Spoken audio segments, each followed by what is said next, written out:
Quando você pensa em arte, o que vem na sua cabeça? Qual você acha que seja o papel da arte, do artista? Você consome arte? Gosta de arte? Não gosta? É em cima desses questionamentos que surge uma pergunta que a maioria, né, das pessoas que trabalham com arte ou que vive com arte acaba se fazendo. O porquê continuar produzindo? E é disso que eu queria falar um pouquinho, baseado aí na minha trajetória, na minha experiência trabalhando já com arte há mais de 10 anos, mas antes disso, né, vivendo arte desde que eu me entendo por gente. Primeiramente me apresentando, para quem não me conhece, eu sou Jean Gabriel dos Santos, sou tatuador, também sou quadrinista e animador independente, sou designer gráfico, professor de desenho, faço trabalhos também com pinturas decorativas e também participo de outros projetos em outras áreas da arte, como a música, por exemplo. Faço parte de uma banda chamada Supernova Trio. Inclusive, eu convido a conhecer o nosso recém-criado, né, canal no YouTube da banda e as outras redes sociais. E ao longo da minha vida aí fiz outras atividades, participei, né, de outras áreas aí envolvendo arte, cultura, junto com outros amigos também. Até programa de rádio, né, sobre arte a gente já apresentou. Enfim, já me meti, já participei de muita coisa aí nesse mundo, né, da arte e da cultura. E pretendo continuar participando e produzindo. Alguns projetos com mais foco e outros de forma mais esporádica. Mas o motivo, inclusive, né, de ter escolhido, né, trabalhar com arte ou de participar, né, de coisas que envolvessem arte, não é um só e não é específico, né? Inclusive é baseado nisso, né, que surge a pergunta que eu propus no começo do vídeo. Por que continuar produzindo? Porque eu já adianto para vocês, não é fácil. E muitas vezes quando a gente fala isso, as pessoas entendem como uma dificuldade de profissão, uma dificuldade financeira. E obviamente existe sim a dificuldade para você se inserir no mercado, em qualquer mercado, mas no mercado da arte também. Na tatuagem, por exemplo, eu tive muita dificuldade para construir o meu estúdio, para construir a minha clientela, né? Para melhorar o meu trabalho, para me desenvolver tecnicamente, para me investir em equipamento. E esse caminho continua, né? Ele nunca para. A gente tem que sempre estar continuando evoluindo, a gente sempre tem que estar estudando, tem que estar se melhorando, obviamente. Mas quando a gente fala da dificuldade, né, de continuar produzindo, vai além dessa questão mercadológica, vai além dessa questão da profissão. Por exemplo, né, eu produzo essa HQ aqui, essa história em quadrinho. Ela não é a única, né, mas é o projeto que eu estou há mais tempo nela. Eu já fiz 8 volumes, estou no 8º volume e já consegui fazer 3 volumes em versão física, né? Que são essas revistas aqui que eu estou na mão. Inclusive estão à venda se vocês se interessarem, né, nas versões físicas. E também eu disponibilizo gratuitamente para leitura online. E além, né, dessa produção da HQ, eu também faço animações baseadas nessas histórias. Então, pessoal, é um trabalho muito árduo, exige muita dedicação, exige muito tempo e ele é tão difícil quanto a tatuagem, por exemplo, que é, né, a minha fonte de renda, que é a minha profissão. E eu não me considero um quadrinista nem um animador profissional, porque essa não é a minha profissão. Não é que necessariamente eu não gostaria de trabalhar profissionalmente como quadrinista ou como animador, principalmente como animador. E aqui eu confesso, né, o meu sonho de criança, né, foi trabalhar com animação. Eu sempre tive esse sonho de criança, de ser um animador, de produzir as minhas próprias animações, de me tornar um animador profissional. Eu, de certa forma, ainda mantenho esse sonho, só que eu entendo ele de forma diferente e vocês vão entender o porquê quando eu falar um pouquinho sobre esse trabalho em específico. Mas basicamente eu escolhi a tatuagem, né, para ser a minha fonte de renda, para ser a minha profissão principal, porque eu acreditei que ela era a forma ali artística, né, era a realidade ali que eu conseguiria adaptar para o meu cotidiano, para a minha cidade, para a minha região e para aquela época da minha vida, que é o que eu fiz desde então e continuo fazendo, porque eu entendo, para mim, né, que a tatu ela é a questão da arte, ela é a questão da expressão, que, né, eu me preocupo muito com essa questão artística, mas é a minha fonte de renda, é o meu ganha-pão, diferente dos quadrinhos. Então, se alguém perguntasse assim, por que você continua sendo tatuador? Eu teria motivos mais óbvios para continuar. É a minha profissão, é a minha fonte de renda. Eu poderia até falar, eu vou ter uma filha agora, né? Eu preciso continuar na minha profissão, preciso melhorar, preciso me desempenhar. Ok. E se alguém perguntar para mim, e por que você continua fazendo quadrinhos? Essa resposta não seria a mesma, porque eu não ganho dinheiro com quadrinhos, eu não vendo quadrinhos a nível de me tornar um quadrinista profissional, de viver disso. E sinceramente eu não sei se um dia eu vou ter essa realidade, se eu vou viver essa realidade. E é em cima disso que eu queria falar um pouco, né? Esses dias eu fui pegar para dar continuidade na história, né? Já fazia um tempo que eu não conseguia fazer uma página nova, mas aí eu sentei ali para começar uma página e me veio alguns pensamentos do tipo: por que você continua fazendo isso? Ou aonde isso vai te levar? Quantas pessoas você já alcançou com isso? Começou a vir esses pensamentos na minha cabeça. Obviamente não é a primeira vez que esses pensamentos vêm, na verdade, desde quando você começa a fazer qualquer coisa, né, no campo da arte, eu imagino que para qualquer coisa, mas principalmente no campo da arte, quando você começa a fazer alguma coisa, já vem, né, essas perguntas, já vem esses autoquestionamentos, às vezes são saudáveis, às vezes já é uma síndrome de impostor, né, já é uma autossabotagem, e é importante a gente saber lutar contra isso, fecha parênteses. Mas enfim, eu tive esses pensamentos de forma mais recorrente, de forma mais forte, e eu comecei a ficar extremamente irritado com esses pensamentos. E aí eu comecei a tentar entender o porquê que eu estava irritado com esses pensamentos. E depois de pensar um pouco, né, sobre esses pensamentos, eu cheguei na conclusão do seguinte: a minha criança interior jamais faria esse tipo de pergunta. Quando eu comecei a me interessar por arte, quando eu comecei a fazer meus primeiros rabiscos, quando eu queria de alguma forma transformar o que eu aprendia, o que eu via em alguma coisa, eu não me importava em quantas pessoas aquele rabisquinho iria chegar. Quando eu comecei a fazer minhas primeiras histórias, eu não me importava se eu ia ganhar dinheiro com aquilo, ou se eu ia conseguir me manter com aquilo. Eu simplesmente fazia. E é isso que particularmente eu acredito que seja o mais importante em mim. E é isso que eu acredito particularmente que seja o mais importante na arte. É a autenticidade e a forma mais pura de você traduzir o que você aprende, as suas experiências, as suas opiniões, as suas ideias e transforma aquilo em algo. E você imprime aquilo na realidade. Só você vai fazer aquilo, ninguém vai fazer por você. E aqui eu não estou falando que só quem é artista consegue fazer isso. Qualquer pessoa faz isso. Tem pessoas que fazem isso nas amizades, tem pessoas que fazem isso na profissão, tem pessoas que fazem isso no seu ofício. Todos nós temos várias coisas que compõem a gente, tem ideia, tem várias coisas atravessando a gente, coisas que a gente vai aprendendo, coisas que a gente vê que faz sentido, coisas que a gente vê que não faz sentido. E aí a gente tem que, de alguma forma, transformar isso em algo e expor para o mundo, né? É isso que nos torna humanos. E quem convive com arte sabe que isso é quase que uma necessidade. Tem gente que não tem essa necessidade, né? Tem gente que não tem essa necessidade de expor algo, de se expressar tanto. O artista tem. É quase como uma necessidade básica, é quase como se alimentar, é quase como respirar. Se ele não for para fora, ele explode, ele, enfim, fica mal, ele pode desenvolver algum tipo de dificuldade emocional, enfim, várias decorrências, né, do artista não colocar para fora o que ele precisa, né? Então é isso. A arte, antes de tudo, antes de se tornar uma profissão, para mim ela era essa necessidade de colocar para fora algo que estava dentro de mim, que eu precisava decodificar e colocar em forma de desenho, em colocar em forma de escrita, em colocar em forma de sei lá o que, de cantarolar uma música, de pensar sobre um assunto, etc, etc. E desde quando eu transformei a minha arte no meu trabalho, na minha profissão, outras perguntas, outras questões começaram a se fazer presentes. Quantas pessoas você vai chegar? O que você está ganhando com isso? São perguntas que, por mais que a minha criança interior não veja sentido, são perguntas reais, são perguntas do dia a dia, eu não posso simplesmente ignorar. E desde o momento que eu decidi que eu ia trabalhar com arte, eu tenho a obrigação de transformar o que eu faço em algo rentável. Aí que está a questão. Nem tudo que o artista faz ele precisa necessariamente querer vender, ele precisa necessariamente querer chegar em algum lugar.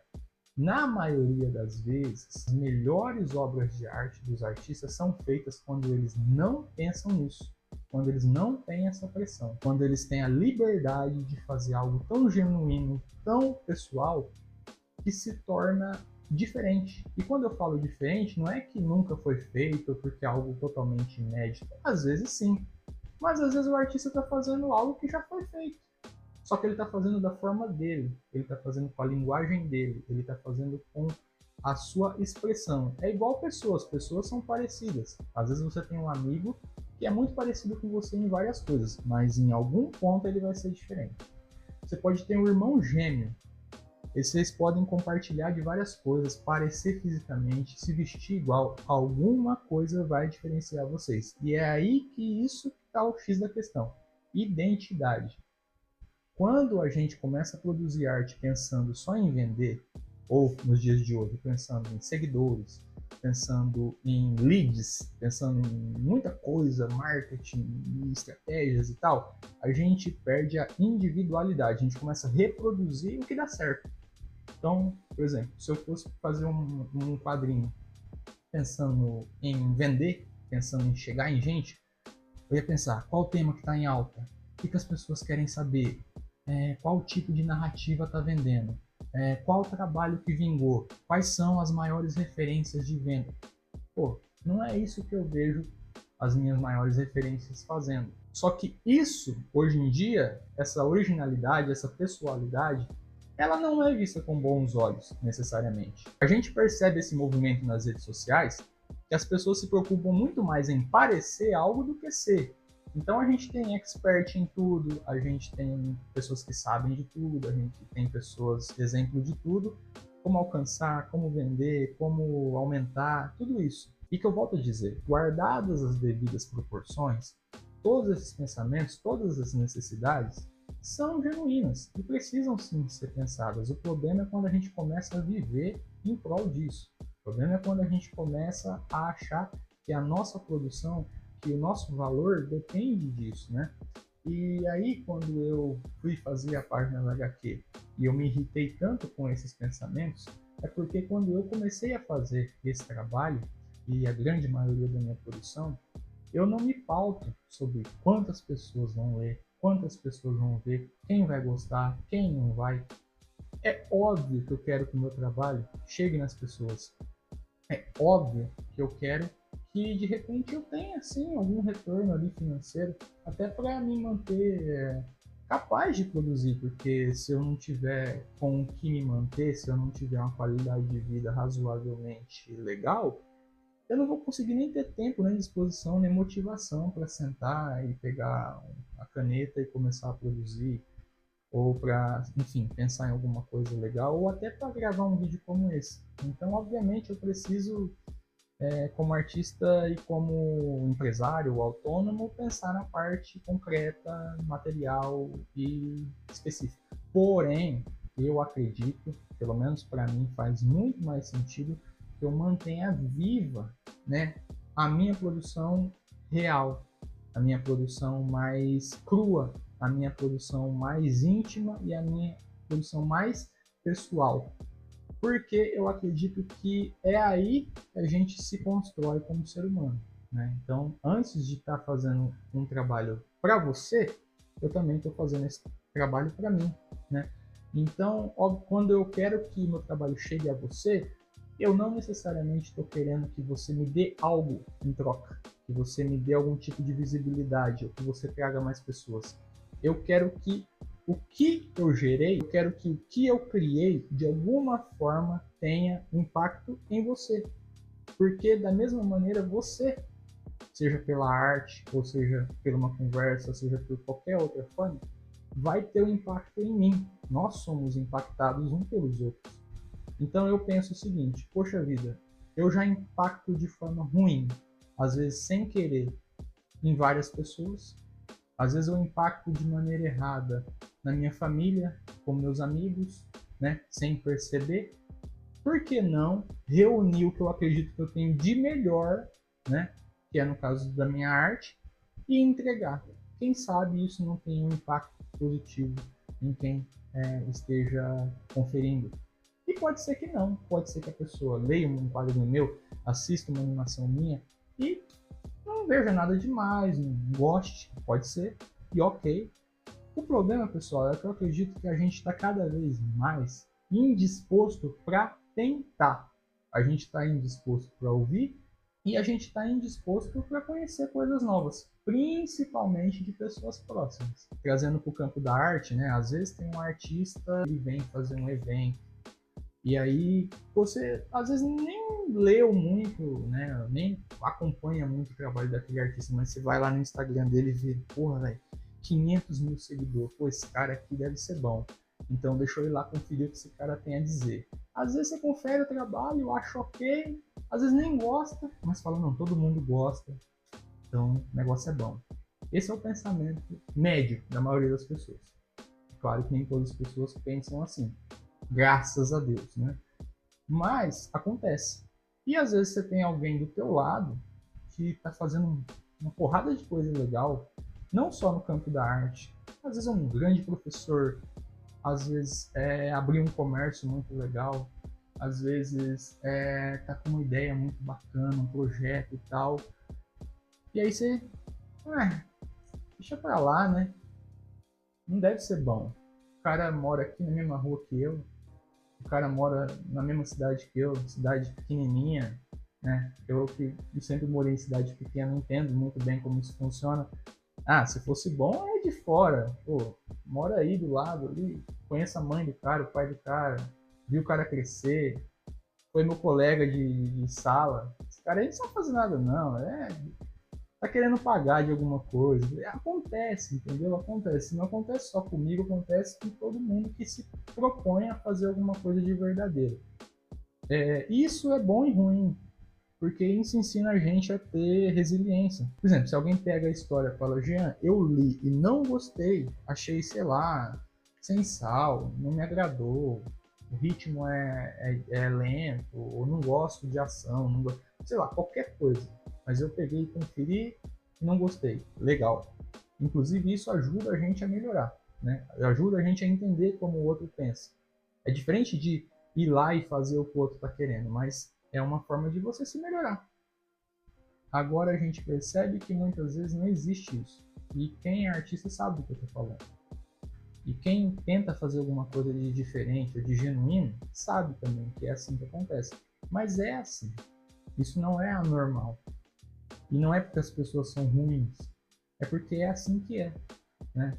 E se a gente quer propor alguma coisa de verdade, se a gente quer fazer alguma coisa com sinceridade, a gente tem que estar ciente de que é assim. Aqui eu queria falar um pouco com os adolescentes, com as crianças e os adolescentes. Com qualquer pessoa, né? Mas principalmente eles. E se eu pudesse dar um conselho, né? Quem sou eu para dar conselho? Mas se eu pudesse dar um conselho, você que é adolescente, gosta de arte e sente a necessidade de expor o seu trabalho, você vai chegar em algumas dificuldades, né? A primeira delas vai ser encontrar ânimo e motivação para continuar produzindo, principalmente numa época como a de hoje, onde tudo é rápido, onde está todo mundo viciado em tela e etc, etc. A primeira dificuldade vai ser essa. Talvez a segunda dificuldade vai ser você decidir se você vai transformar a sua arte no seu trabalho ou não. E adianta, não é porque você gosta de arte, não é porque você é um excelente artista que você precisa trabalhar com arte, porque uma coisa não necessariamente se relaciona com a outra.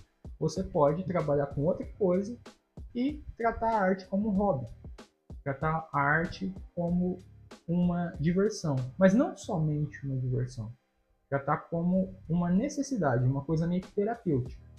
Porque você que produz arte, principalmente você adolescente, você sabe do que eu estou falando. Muitas vezes você não faz a sua arte, seu poema, sua escrita, seu desenho, sua música para se divertir. Às vezes você faz aquilo para se entender. Então, mesmo que você não trabalhe com isso, continue mantendo isso na sua vida. Isso vai fazer muita diferença. Mas vamos dizer que você decidiu trabalhar com a sua arte. Então você identifica, por exemplo, ser um bom cantor, um bom compositor, e você fala, cara, eu vou querer transformar isso na minha arte. Ou você é uma boa pintora, uma boa ilustradora e fala, pô, eu vou investir e vou tentar trabalhar com isso. Beleza. Você vai encontrar outras dificuldades e que também serão bem desafiadoras. Primeiro, entenda que muito provavelmente aconteça de você transformar algo que era leve e intuitivo em algo pesado. Porque quando você começa a trabalhar com o que você produz, né, com a sua arte, você automaticamente cai naquela questão de ter que transformar aquilo em um ofício, né? Você cai na obrigação de ter que transformar aquilo em alguma medida em um produto. E aí, o que antes era intuitivo e que você só produzia na hora que você queria, agora você vai ter que ter uma rotina, agora você vai ter que ter uma determinada dose de disciplina, você vai ter que ter uma maturidade maior e um jogo de cintura para não deixar o processo muito pesado. Então saiba que em alguns momentos você não vai ter mais vontade de desenhar ou de tocar, mas que você vai ter que fazer aquilo porque aquilo é o seu trabalho, mas ao mesmo tempo tente não se cobrar muito, tente entender os momentos, entenda que é uma fase, que logo vai voltar, não foque só na profissão, faça outros projetos, como por exemplo eu faço com os quadrinhos. É óbvio que eu quero vender, eu quero que chegue nas pessoas, etc, etc, mas é nesses projetos que eu consigo me soltar, me trabalhar melhor, né, como pessoa, que eu consigo colocar mais do que eu gostaria, coisa que às vezes eu não consigo em outras áreas. Então, tenha, né, essa ciência. A única coisa que eu recomendaria você a não fazer é desistir.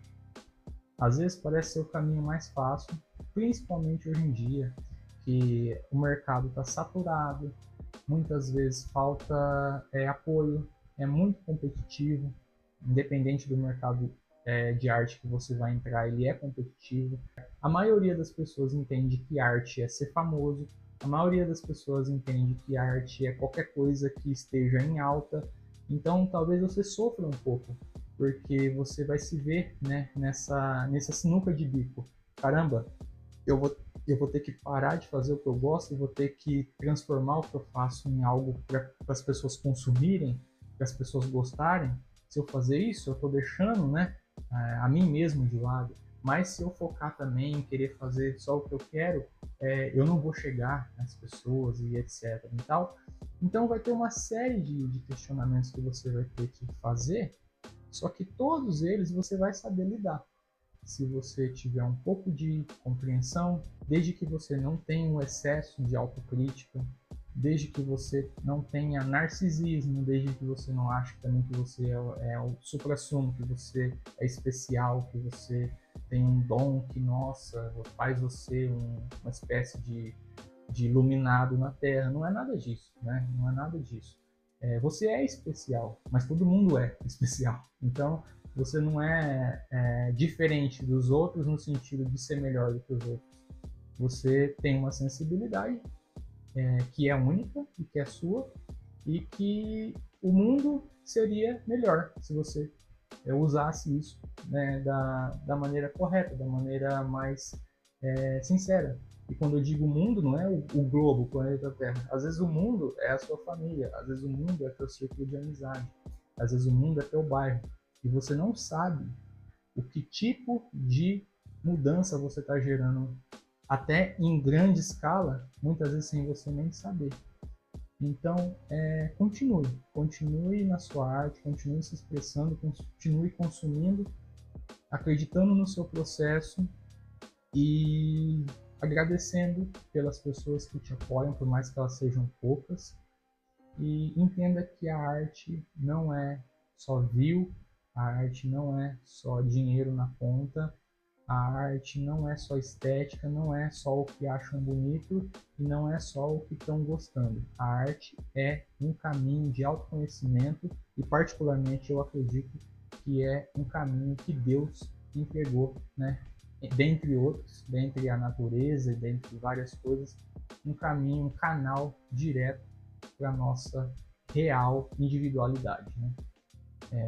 Para a nossa real experiência humana.